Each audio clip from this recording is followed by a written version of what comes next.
If you're sitting in California right now, in LA, San Diego, the Bay Area, Sacramento, and you've been quietly running the numbers on moving to Las Vegas, this is exactly the video you need to watch. Because most California buyers I talk to assume this move is way more complicated, expensive, or a bigger lifestyle downgrade than it actually is.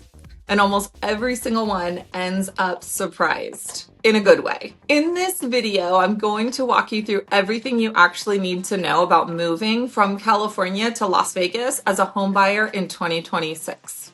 Real numbers, real neighborhoods, real timelines, the honest version. And toward the end, I'm gonna share the one thing almost every California buyer regrets not asking before they make the move. It can save you tens of thousands of dollars, so stick around. I'm Gwen Lyon with Love Las Vegas Realty. I've been a real estate agent for 8 years. I've been living in Vegas for 20 years, and I am very familiar with all different areas of the city. I love to work with first-time homebuyers, people moving from out of state or out of town, and investors who are looking for rental property or flips. A huge portion of my business is California relocation. So I know all of the tips and tricks, and I'm going to give you the honest truth on what it takes to get here. The real cost of living difference.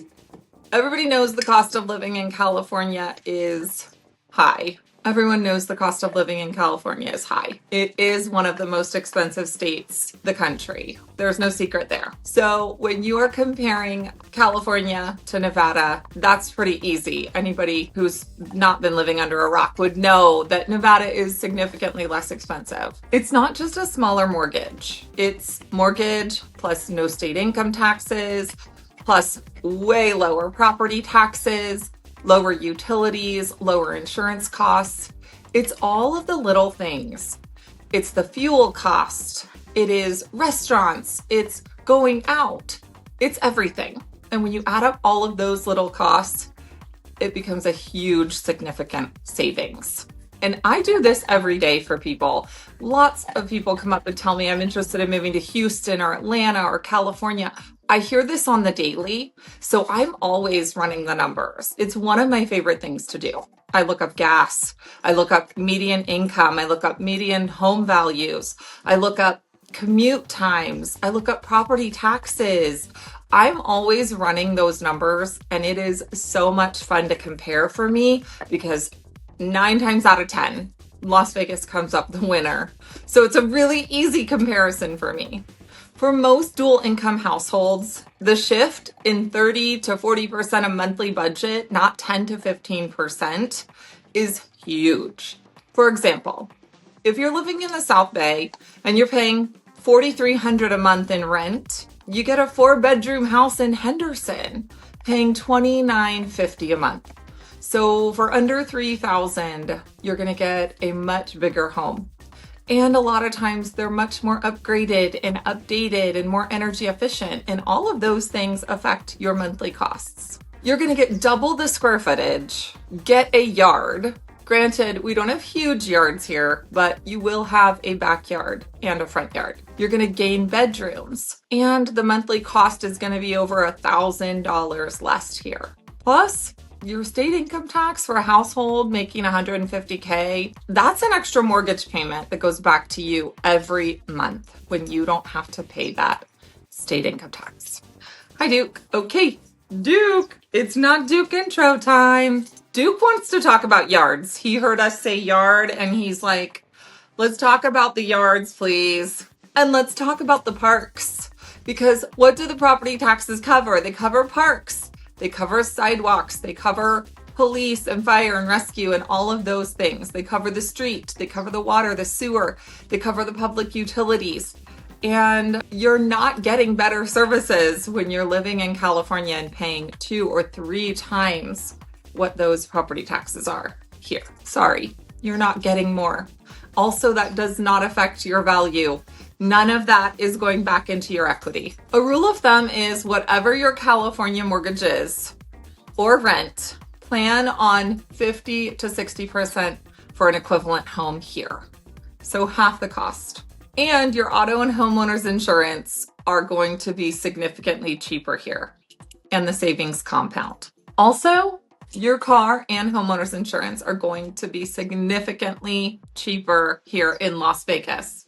And that means more money for dog toys. Now let's talk about what your California budget actually buys here. We can eliminate the Zillow rabbit hole, and I'm just going to cut to the chase for you. The price shock is going to be real.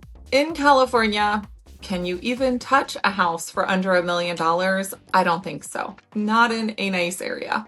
So in the $500,000 range here in Las Vegas, you're looking at a 3 to 4 bedroom home in Summerlin, Henderson, or pretty much anywhere in the Northwest.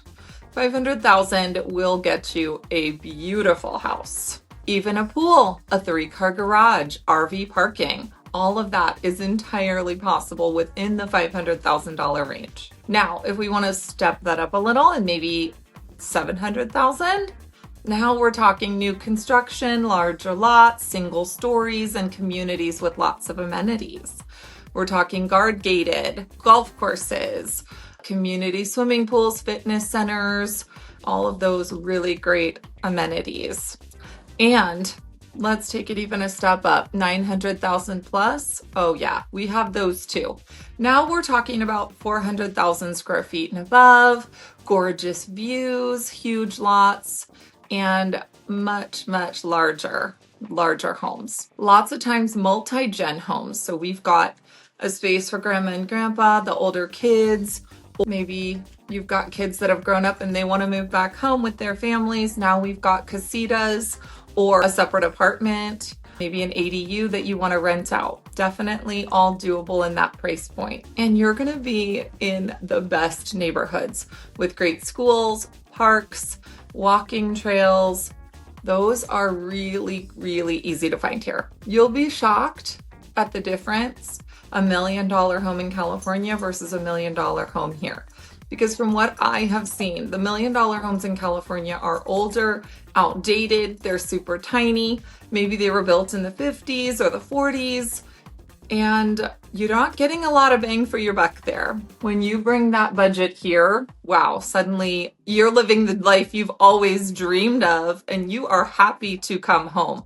You actually could say to yourself, I've made it. And that's one of the reasons that I've never left Las Vegas, because coming from the DC area, that's exactly what I experienced.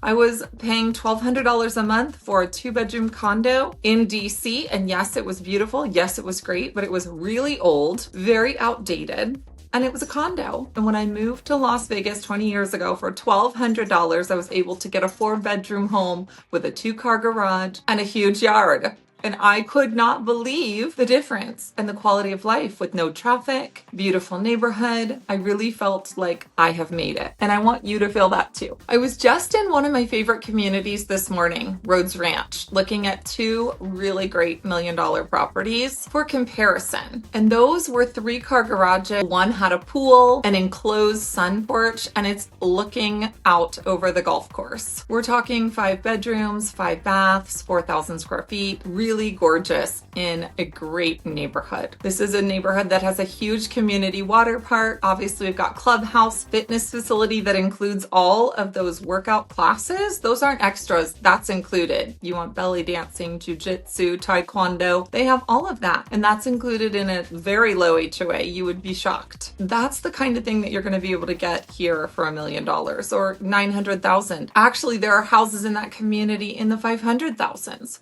that are 4 bedrooms. I will very gladly run comparisons for you of any property or any community here in Vegas to be able to show you the bang for your buck, what your dollar is going to get here versus California. Okay, let's talk about if you have a property to sell in California and you're bringing some of that with you after you have sold. I just talked to my lender this morning about the 2 properties that I was at checking $1 million listings in the Rhodes Ranch community. Now, those types of properties don't qualify for a standard FHA or conventional loan. $1 million loan is considered a jumbo loan. And I'm not a lender, so I can just give some basics on this. A jumbo loan in the $1 million range is going to require 10% down. So on $1 million, you really need to be walking in the door with $100,000 to put down on it, which if you've sold a property in California is no problem. Where do California people land when they get here? This is super easy because all the marketing, everything that you read says Summerlin or Henderson. And I did do a previous video on living in Summerlin versus Henderson or living in the Northwest versus Henderson. This is the beautiful thing. They're both great areas and there are so many great areas here. I don't feel like Vegas necessarily has a good area versus a bad area. I think that there are so many benefits. There's always positives and negatives to everything. But just because of the fact that our city is young, we've really been established for 50 or 60 years. You have to imagine things here like the construction of highways and roads and the efficiency of getting around town. That's already been thought out. This is not a 100-year-old city like some of the cities in California or even on the East Coast. You are dealing with new construction here. So everything is a lot more efficient. I know when I lived in DC, everything was a one-way street with a circle because the city was built at a time when horse and buggies were around. The streets were a nightmare. Imagine all the parallel parking I did. But when I got to Vegas, I just realized not only are the highways super convenient to get around town, but so are the surface streets. There's always a shortcut or a quicker way to get there. That's one of the best things about living in a city like Las Vegas, which is newer and younger. Some of those, buildings and construction things have already been thought out. So back to Henderson versus Summerlin or Southern Highlands or Anthem or Aliante. They're all amazing. Here's what I will say. If you ask 10 different people, you'll get 10 different opinions. My personal, always the Northwest. I think it's slightly cooler in the summer. I think that it's newer construction. It's very beautiful as far as living there. There are slightly different weather patterns, which when you live in a city with 360 days of sunshine, you realize you miss clouds and you miss a little bit of a sprinkle or some wind or maybe a thunder rolling through, and you get that in the Northwest. So it's just those tiny little details that make a difference for me. Also, I love to roller skate, ride my bike. I'm a very outdoorsy person. I take my dog to the dog park all the time. So the fact that there are some really beautiful areas and we're close to Mount Charleston. I love to ski. I love to mountain bike. I love to hike. Anything having to do with camping or outdoor stuff, that is my jam. So the closer that I can be to an outdoorsy area where I can just get into nature, that is something important to me. And I think it's important to a lot of people that move here. They realize Las Vegas is full of beautiful natural spaces. And it's great that we have parks. Parks are beautiful. I like to bring my dog to a dog park, but when I want to get actually out into nature, away from the city, away from people, away from cars, I want an actual mountain that I can hike on. It's not quite the same as a park. So the Northwest is always going to be really exciting to me. Also, Henderson is beautiful and there are lots of green spaces there and there's lots of beautiful outdoor areas to hike. There's lots of places to go, with your family. There's picnic areas. Definitely Henderson is gorgeous. And I would even go a little further to Boulder City. Boulder City is one of those hidden gems. My kids run cross country and track, so we go to Boulder City several times a year for races for them. And every time we drive out there, I say, I wish I lived here. It is so beautiful, but it is a little further outside of the city. But wow, talk about stepping back 50 years in history. You see the kids riding bikes, you see people out walking. It just feels like we're back in the 50s. The houses are really old too, so that's a different story altogether. They're tiny little houses. That's original Vegas, but it is so gorgeous. So whether you're interested in something polished, a master planned community with a great HOA and lots of amenities, or you want to be somewhere that has no HOA, lots of outdoor space, and you have that freedom and flexibility to do whatever you want with your property, Vegas has both. Summerlin in the west side is always going to be popular popular. It's always going to be higher property values, and it's always going to be the much more desirable part of the city to live in because of proximity. The highways, 295, they're right there, and it's very quick to get around. Plus, you've got great casinos like Red Rock and the brand new one they just built, the Durango. So there's lots of great restaurants and amenities over there that people really look for. Shopping, downtown Summerlin, all of that is on the west side. If you're looking for a great starter home and a great price point, East Side cannot be beat. And this is pretty controversial, but I do think the East Side has the best views of the Strip. The further you get up Sunrise Mountain, those are the best views. I love to go over there and watch the fireworks for 4th of July or New Year's. Cannot be beat. However, some of those houses over on the East Side, yes, they are a little older. There are no HOAs in many parts of that city. And so yes, we do see lower price points. But if you're looking for a house and you want to get in and you need a big house for your family, you're not going to find a better value than the East Side. You might have a lot of trailer parks. There might be some areas that you have to drive through to get over there. You do have to drive through Skid Row to get over to the East Side. There's no highway. So you are taking those surface streets, and some of those are not the greatest. But the Hollywood Hills of Vegas are actually on the East Side. The neighborhood is called Hollywood. They're $1 million homes over there, and they were built originally for casino executives. So there's gorgeous parts of town everywhere. To be honest, I lived on the East Side for several years. That's when I first moved to Vegas. I had a 4-bedroom home on the East Side in a beautiful neighborhood. But on either side of my house, I had a guy that fixed cars, and I had a lady that opened up a little store in her 3-car garage every weekend with a mariachi band. And she sold jeans and she sold Halloween costumes, and there would be 30 or 40 cars pulling up in front of my house every weekend that I didn't know, because no HOA means people can run businesses out of their homes. And that's a big thing here. And then the guns, people shooting off their guns during New Year's Eve and 4th of July. Let's talk about the tax move. Establishing your Nevada residency properly. Because timing matters, and it matters a lot.